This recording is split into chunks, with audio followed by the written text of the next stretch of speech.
Hi dears, എന്തൊക്കെയുണ്ട് വിശേഷം? അന്നൊരു ഹാപ്പി ദിവസമായിരുന്നു കേട്ടോ. ഞാൻ അടിച്ചു പൊളിച്ചൊരു ദിവസമായിരുന്നു കേട്ടോ. അപ്പോൾ എന്താണെന്ന് വെച്ചിട്ടുണ്ടെങ്കിൽ ഇന്ന് രാവിലെ തന്നെ പ്രതീക്ഷേട്ടനൊന്നും പണിയില്ല. എന്താണെന്ന് വെച്ചാൽ മഴയായതുകൊണ്ട് ധ്യാനുസിനും ഒക്കെ ലീവായതുകൊണ്ട് പ്രതീക്ഷേട്ടൻ വിചാരിച്ചു ഇന്ന് ഭയങ്കര മഴയായിരിക്കുന്നു. പക്ഷേ മഴ ചതിച്ചു. ഇന്ന് ഒടുക്കത്തെ വെയിലായിരുന്നു. അതുകൊണ്ട് എന്താ തുണി എല്ലാവരും കിട്ടി. അപ്പോൾ ഞങ്ങൾ വിചാരിച്ചു ഇന്ന് എന്താ ബിരിയാണി വെച്ചേക്കാമെന്ന് വിചാരിച്ചു. അങ്ങനെ ഞങ്ങൾ ബിരിയാണി വെക്കാൻ വേണ്ടി തീരുമാനിച്ചു. പ്രതീക്ഷേട്ടൻ കുക്കിംഗ് എടുക്കാമെന്ന് വിചാരിച്ചേ. അപ്പോൾ ഞാൻ പ്രതീക്ഷേട്ടനെ ഇങ്ങനെ ഇടങ്ങാറാക്കിയപ്പോൾ ഞാൻ പ്രതീക്ഷേട്ടനോട് പറഞ്ഞു, ബാ പ്രതീക്ഷേട്ടൻ ഡാൻസ് കളിക്കാമെന്ന് പറഞ്ഞു. പ്രതീക്ഷേട്ടൻ ഭയങ്കരമായിട്ട് ഡാൻസ് കളിക്കുന്നു കേട്ടോ. കിളവിന് പ്രാന്തായിപ്പോയോ എന്ന് തന്നെ എനിക്കൊരു സംശയമായിപ്പോയി. പിന്നെ അങ്ങോട്ടും ഇങ്ങോട്ടും അടി ഇടി പിന്നെ ഓട്ടായി.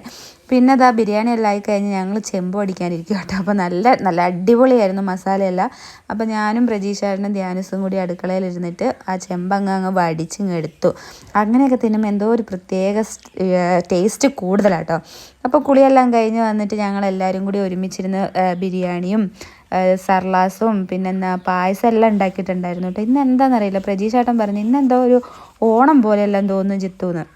ഭയങ്കര ഹാപ്പി ആയിരുന്നു കേട്ടോ. സലാഡും എല്ലാം, അതും ഭക്ഷണം എന്നെല്ലാം പറഞ്ഞാൽ നല്ല അടിപൊളി ബിരിയാണീൻ്റെ മസാലയെല്ലാം എനിക്ക് ഭയങ്കര ഇഷ്ടമായി കേട്ടോ. പ്രതീക്ഷേട്ടൻ നല്ലോണം ഉണ്ടാക്കി. അപ്പോൾ അതെല്ലാം കഴിഞ്ഞപ്പോഴാണ് ഈ പരിപാടി. പപ്പയും മോനും കൂടി ബസ് ഉണ്ടാക്കൽ. ഞാനിതിങ്ങനെ നോക്കുമ്പോൾ എനിക്ക് ഓർമ്മ വരുന്നത് എന്താണെന്നറിയോ, ഇവന് 10,000 രൂപ എൻ്റെ കാറ് വാങ്ങി എൻ്റെ സ്റ്റിയറിംഗ് വെച്ചാണ് ഈ കുന്തത്തേൽ കുത്തി വെച്ചിട്ട് ഈ ഓടിച്ചുകൊണ്ടിരിക്കുന്നത്. ഇവൻ്റെ ഈ വിറകല്ല, ഇവൻ ഒറിജിനാലിറ്റി വണ്ടി ഉണ്ടായിരുന്നു, അതവൻ പൊട്ടിച്ച് കളഞ്ഞിട്ടാണ് ഇപ്പം ഇങ്ങനെ ഉണ്ടാക്കി കൊടുത്തേക്കുന്നത്. ഇത് പ്രജീഷാനോട് ശല്യം ചെയ്തിട്ട് ഉണ്ടാക്കി വെച്ചേക്കുന്ന കേട്ടോ.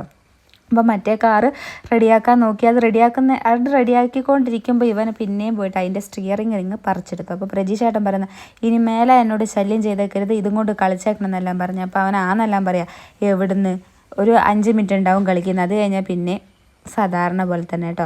അപ്പോൾ എനിക്ക് കാണിച്ചു തരുന്ന അമ്മയെ സ്റ്റിയറിംഗ് കണ്ട ഇങ്ങനെയാണ്, ഇത് ബ്രേക്ക്, ക്ലച്ച്, ആക്സിലേറ്റർ എല്ലാം പപ്പ റെഡിയാക്കി കൊടുത്തിട്ടുണ്ട്. പപ്പയെ ഒരു വണ്ടി പ്രാന്തന. അതുപോലെ ധ്യാനൂസിന് വാങ്ങിച്ചു കൊടുത്ത കളിപ്പാട്ടങ്ങൾ പോലെ വേറൊരാൾക്കും ഒരു കുട്ടിക്കും വാങ്ങിച്ചു കൊടുത്തിട്ടുണ്ടാവില്ല കേട്ടോ.